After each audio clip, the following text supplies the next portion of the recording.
It may be 2024, but it's time to get back to seeing 2020. Because now that your vision benefits have renewed, there's no better time than now to get your eye exam and new glasses, starting the new year off right. Just visit pearlvision.com to schedule a comprehensive eye exam for yourself or the entire family. Pearl Vision accepts all major vision plans, including iMed. Exams available at the Independent Doctors of Optometry at or next to Pearl Vision. Some doctors employed by Pearl Vision. When the Lexus IS went all in on the sports sedan, people noticed. Whether it's the iconic IS, the unapologetically aggressive IS F Sport, or the envy-inducing IS 500 F Sport Performance. The IS line is all in on stylish interiors, sleek exteriors, and unadulterated exhilaration. Click the banner to discover more. Experience amazing at your Lexus dealer.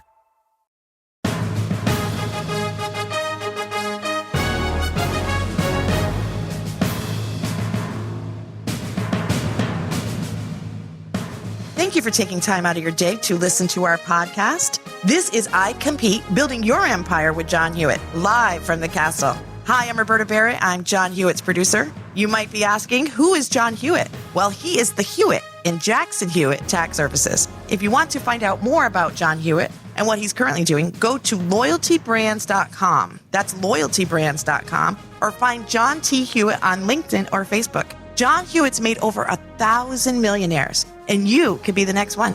Here is your host, John Hewitt. Thank you, Roberta. I'd like to invite my special guest.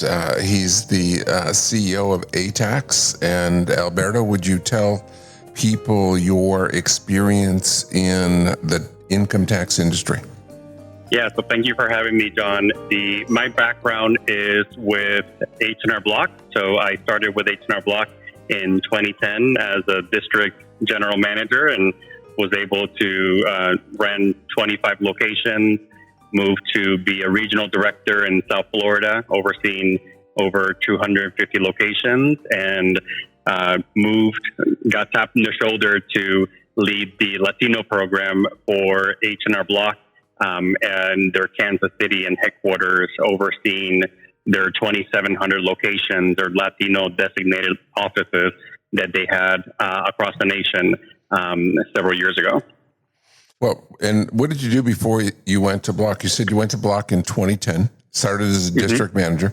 What did you do before that? So I studied psychology back in Puerto Rico. So that's my background. After studying psychology, I moved to Florida, and I spent almost 10 years with Radio Shack. And that's where I got into retail sales with the Shack. Now, is Radio Shack still in business? They are not. So definitely a legacy in the retail industry. So they were lost after you left. Yeah, but they're definitely a great company where I loved shopping there when I was a kid with my dad, and they taught me a lot of great basics on retail and sales. So I had like a lot of great memories in Radio Shack. Well, how does a psychology major become an employee of Radio Shack? They don't seem to go together. Yeah, so when I moved to Florida, I was fully bilingual, looking to get into the workforce, and actually, my first day with Radio Shack was on 9/11, so it was definitely a memorable experience. And never had worked for retail, never had liked retail, just on the negative connotation of sales. But very easily, I started understanding that clients had a need, and I just asked them questions, and I was able to provide them a solution with either a resistor or a cell phone or anything that they sold in the store, and very quickly I found a nice groove and nice building relationships with the guest, and then just kind of piqued my interest in continuing to kind of growing with that company. When you peaked there, what was your responsibility? So I was a district manager. I had moved to several parts of Central Florida, overseeing 20, 25 locations and wanted to become a regional director, wanted to continue growing in the company. And at that point, they were going through a lot of transitioning. So that's where I started seeing an opportunity to continue on that director role, that growth that I wanted to continue on. And then that's when, through referrals, I was able to find someone recommended, hey, why don't you go work for H&R Block? And the same thing. I'm like, now I'm a psychology person that went to retail and now doing taxes. But what I loved was the product was different, but it was the same skill set and the same ability to work with people, help find a solution in a different environment. So essentially your career is divided almost in half with Radio Shack and half of the income tax business. Correct. And which do you like better? I love the taxes. To me, it's number one, it's a business. What I was looking for after Radio Shack, I wanted something that I can build a career. And immediately the draw to the tax world was everyone has to file their taxes. And I wasn't selling something that was a commodity. I was selling something that was ever changing, something that was complex, that had training, but also had growth in sales. So I love that whole aspect of it on the taxation world. And so that really kind of piqued my interest and continue my evolution, my growth in my career. Now, you already referred to death and taxes and the beauty of the tax preparation industry. Also, how recession resistant is the tax industry? Yes, absolutely. And the every year especially when we go through difficult times in the U.S., folks might stop purchasing their cup of coffee in special occasions, but taxes, and that was one thing that kind of drew me into there, where everyone has to file their taxes every year. So regardless of if the recession is going great or if things are going poor, then it's a necessity that clients have to file. But what I also found early in the days is that a lot of people were filing, but not everyone was truly maximizing or getting that expertise. So I really found an opportunity where, from an educating the team that I led, educating the community, and then providing a service that everyone needed, regardless of if it was a great year or a struggle year, they still needed that help from someone. Well, I've been in the tax industry for 52 years. Guess how many years did the tax laws have changed out of 52 years? I'm assuming the majority. Even more than the majority. Yeah. For 52 years, they've changed 52 times. And guess how many times they're going to change in the next 52 years? Yeah, 52 more times. And right. Even this past season where we had several changes in 1 year. So it's the beauty of it. I remember my first year in H&R Block, I had this amazing tax professional that had been almost 30 years in the industry. Her name is Lorraine, and loved her to death. And I asked Lorraine, I said, how explain to me, how can you do this for 30 years and not get bored? And what she said, and it really made a big difference to me and building that career, was, Alberto, every year it's different. It's like every year I got to keep my mind sharp. Every year the world adds complexity to consumers' lives, and it's my job to help them answer those questions. And that to me was, wow, this is the career that I was looking for after the Radio Shack days. Yeah, that's one of the biggest three reasons people pick a tax preparer instead of doing it themselves is it changes every year. And it already started out complex. Do you remember the 1040EZ? Mm-hmm. And remember how many pages there were in a 1040EZ? Yeah, simple form, 1 or 2 pages, yeah. Right. And guess how many pages of instructions the last year they had the 1040EZ? Yeah, was it 8 or 10 pages, multiple pages? Actually, 27 pages. And in the instructions, it said, the average person is going to spend 2 hours reading the instructions in order to do the simplest form. And you had to meet several requirements. You had to be single. You had to live in the same house or same address you had the year before. So only a few people qualified, but it said that it was going to take you two hours to learn to prepare that form, even using a computer. And even if you get it right, then it's going to change the next year. It changes each and every year. So a great advantage of tax preparation. Anything else that comes to mind why the tax industry is special? Well, the other piece is, and this goes back to the relationship piece, is the relationships that the tax professionals, the franchisees build with their clients. Like, and not only they are living, they're playing, but they're truly part of their community. And this is a very personal, but it is one of the biggest financial transactions for many consumers in the year. So to be able to really help them with that complexity in one of their biggest transactions, and at the same time be that person that is building true relationship. I've seen that throughout the last 15 years, where be able to see folks seeing not only helping the one person, but now they're helping their kids and they're helping their grandkids. So that is really amazing to see. In a way, does psychology play into tax preparation?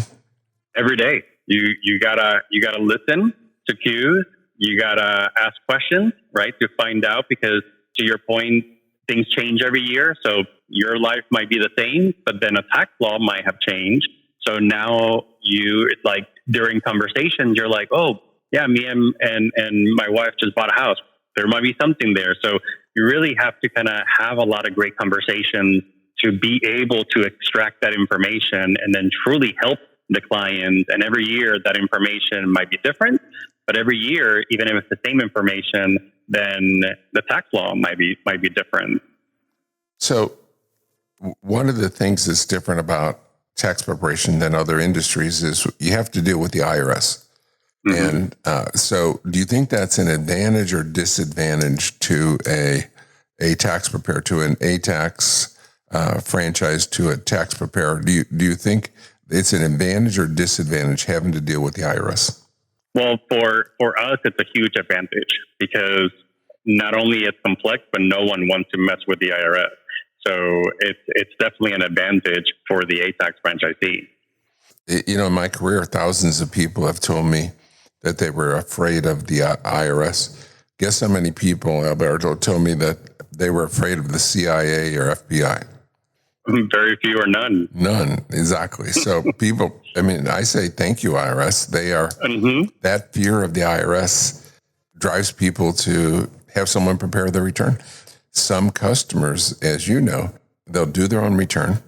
They'll do it on a computer. They'll come in and just pay us to check it and do it and sign it, because they want someone standing between them and the IRS. That doesn't happen in a lot of industries. And it creates that confidence. And to your point, again, the software might be easier for the consumer, but it's still that I don't want to hit submit. I don't want to hit send. It's like, okay, I think I'm done, but now you take it over. It's your responsibility. And it's like, yeah, let me check it. And then sometimes we find other things, and sometimes we just give them that peace of mind of like, yep, we have you. It's okay. We will help you with this piece.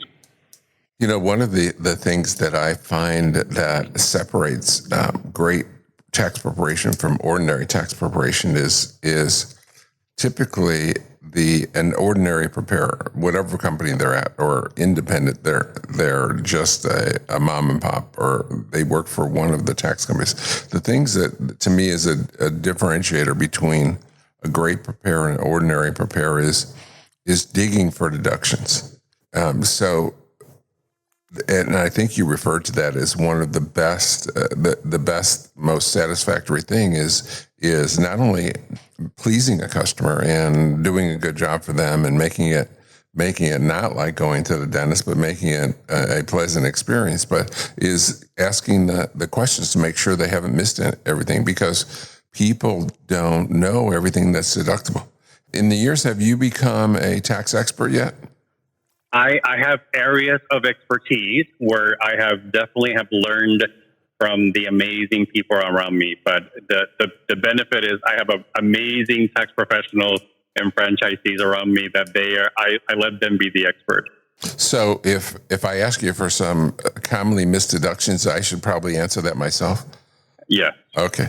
So this, my dad and I built tax software for an Apple computer in 1981, the first tax software for an Apple computer, and the language has changed a number of times, but still the basic program is there. And the philosophy was to have a decision tree software that made the first-year taxpayer as good as a 20-year taxpayer. So, for example, it was all question and answer.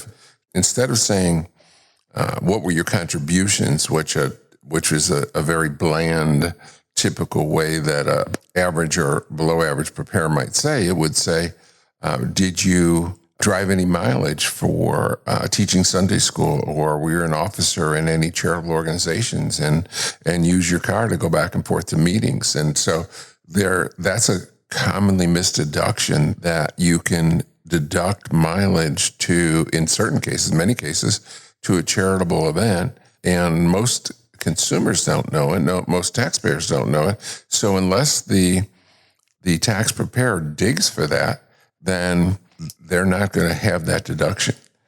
Another thing, for example, when they had rental property, mileage in a car is very valuable. So if you go and collect rent, if you go rake leaves, if you go paint the house, if you go check on it, all that mileage back and forth from your house to the rental property is a deduction. And most people, they bring in their list of deductions and they don't know those kind of things. And so it's not on their list. And the tax preparers don't take the time to actually dig for deductions and make sure they didn't miss anything. And that's one of the most enjoyable things about the business to me is you get to help people, and helping people is a big motivator for me. One thing to add, you were talking about like what the great preparers do, and what I've seen is, number one, asking those questions in plain English or in Spanish, but instead of what many consumers wouldn't understand. But what I've always seen is it's like a puzzle, right? And they love the puzzle, and it's trying to find the puzzle pieces, because the tax code is so complex that there's a lot of different ways of finding that maximum deduction. So I think that's right. It's really, again, what I constantly see when I visit our franchisees is them connecting with the clients and asking them questions, but they're really digging to find that puzzle to truly help their clients. Question psychologically for you to answer, but you were a major in that, so maybe it'll be easy. But Waiter Shack went out of business because you left, right?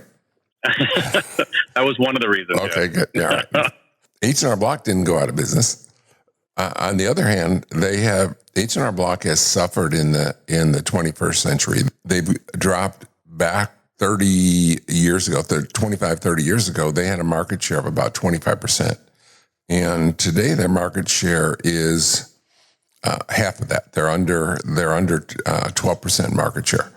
So they have to be doing something wrong, because great companies, even great companies like Amazon and Apple and those companies increase market share, and for decades. If you could give advice to the H&R Block CEO, do you have advice that you would give him to help him improve? And by the way, he may be listening, so maybe he'll send you a check if you have a good suggestion. Good advice.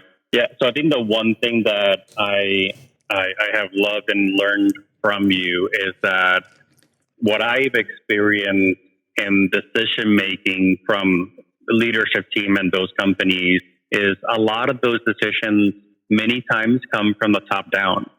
And you always preach that we listen to our franchisees, which means that decisions are basically being made from the ground up.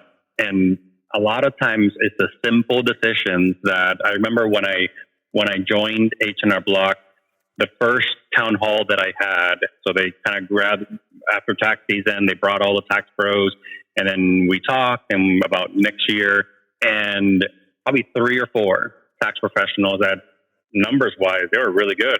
They had been there for many years, and they said, I want my clock. And I was like, what is the clock? I didn't understand it. And the clock was basically a tenure recognition that after X amount of years, then Block in the days used to give their employees like the ground up, and they loved it. It was a simple clock, but they loved it, and they got rid of it. And I didn't understand why. I'm assuming it was a financial decision, but those are the things that these folks that pour in their soul, that for in their words, they bleed it green. At that point, they took their clock away. So I think the biggest advice that I always remind myself, and it's always a constant battle when you grow up in companies like this, that is, are you listening to your people? Are you asking questions? And then always making sure that you're making decisions from the ground up from your team, because many times they will actually come up with great ideas ideas that will become great, and they can be validated, and it comes from them. So that's my biggest learning, John, that I definitely have seen. And it's something that I have written down that I look at every morning is, are you listening to your team? Are you listening to your franchisees? So that's your advice, is go listen to the people on the ground, the people that deal with customers. Anything else? That is my one biggest advice. You know, and I feel like saying thank you, H&R Block, about every day, but it's certainly every week. And one of the great things they've done for me as a competitor is they've changed CEOs about 10 times in the 21st century. So each time, guess what happens? Guess how many of the 10 CEOs have come in with new ideas? I'm sure every single 10. Exactly. So they all have new ideas. And in the meantime, they don't take the time to understand what's worked in the past. And so sometimes if it ain't broke, don't fix it. But you need to understand it. In what I've seen is that I call it CEO disease, because I've seen the same thing happen at our other competitors. As they get all these new CEOs, the first thing I would do is I would go and sit with all of the largest franchises and say, tell us how to improve. Tell us how to improve our tax school. Tell us how to improve our technical support. Tell us how to improve our marketing. Tell us how to improve. And I would listen, and I would find out what was working well and what needed improvement on. And that's the easiest way to improve. You know, when you go into an entirely new industry, and by the way, every H&R Block CEO came from another industry. Not one came from the tax industry, and they would come from another industry, and they'd have ideas. It's like the board of directors, they would hire the person with the best ideas. And of course, some of the best ideas, virtually every idea, had been tried and failed. And that's why they weren't being utilized. So let's talk about H&R Block, great company. Till recently, they're a Fortune 500 company. They're a household name. They're a 900-pound gorilla. They have billions of dollars in the bank. They've been extremely successful, but yet vulnerable. They have their business. They only have a less than a 12% market share. And so one of the things that we didn't mention earlier about the things that are great about this industry, it's very fragmented. All of the 4 largest preparers, ATAX and Liberty and Jackson Hewitt and Block, we have less than a 20% market share. So more than 80% of the business is done by mom and pops. In industry after industry, the national companies that put the mom and pops under. If you look at grocery chains, if you look at department stores, if you look at virtually every industry, they've fast food, they've put the mom and pops out of business. And so when we think of competing when we go into a market, pretend H&R Block is doing 1,200 returns. Well, they have less than a 12% market share. That means there's 10,000 returns around that H&R Block that are going to another preparer. And so people think, how are you going to compete with Block? But really, we take business from mom and pops. It's just the same as kind of McDonald's and Burger King. McDonald's they spend $30,000. They do a demographic study. They find a location. And Alberto, do you know how much Burger King spends to find a location? Oh, I'm assuming, do they just find the nearest McDonald's? Exactly. They go right across the street. They pay nothing. They pay nothing because they know where to go. And if H&R Block didn't exist, we would have to do demographic studies and find out where to go. But there's 9,000 H&R Blocks in this country.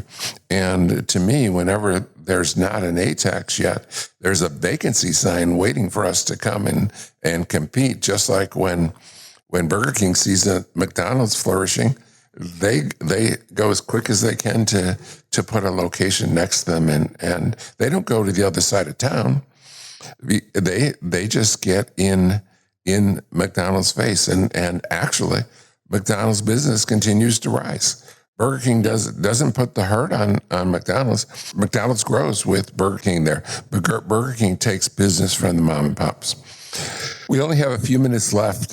Differentiators. What's different about ATAX than you have to have differentiators, right? You have to have something that would make a customer come to you versus it might be a Big Mac, but you have to have something different. What does ATAX do differently? Yeah, so I think one of the things, and you talked about the fragmented segment, and one of the populations that continues to grow in the U.S. is the Hispanic market, and this is across the entire United States. And these are segments that has lots of buying power, and it's hard to understand. And that's a segment that we understand, that consumer, and we're going after that consumer, that multicultural clients who truly authentically serve them in that local community. And that's what the mom and pops are doing great. That's a great opportunity, especially with the growth of immigration. That's a great growth opportunity for many new ATAX and current franchisees. But we also, not only we are retail tax format, but we also have business services and the traditional bookkeeping and payroll. But we have a system for our franchisees to follow, like our ATAX Eagle. And that's a big differentiator where you'll be able to identify the Eagle within your local community. So when folks are driving by, then they're auto-associating, oh, I just saw the Eagle online or in person or the waiver, and then be able to find your nearest ATAX office. So there's definitely some key differentiators that we have in our industry to help our franchisees grow and provide that legendary service that we want to deliver to our clients. And we have about 40 seconds. What's our mission at ATAX? So our mission is to deliver a legendary service to acquire, retain, and grow clients for the business. Yeah, it's all about exceeding customers' expectations. With customers, you can't just meet their expectations. You either fail to meet them or you exceed them.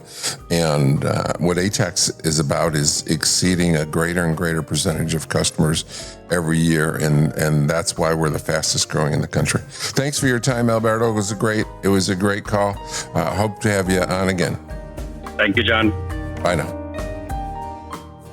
Thank you for taking the time to learn about how to build your empire with John Hewitt. Find John on LinkedIn at John T. Hewitt or message John Hewitt on Facebook.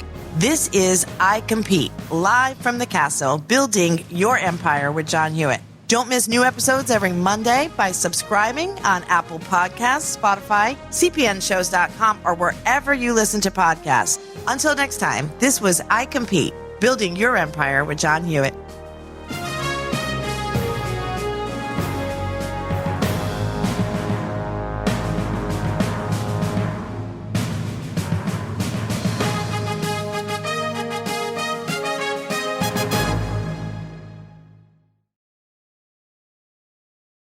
We have a lot going for us in Fall River, Massachusetts. Great bird watching, And an Amazon warehouse with healthcare on day one and free technical training programs. Good for employees, good for Fall River. Amazon, every day better.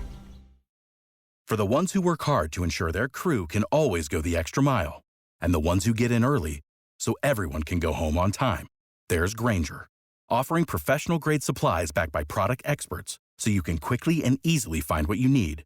Plus, you can count on access to a committed team ready to go the extra mile for you. Call, click Grainger.com, or just stop by. Grainger, for the ones who get it done.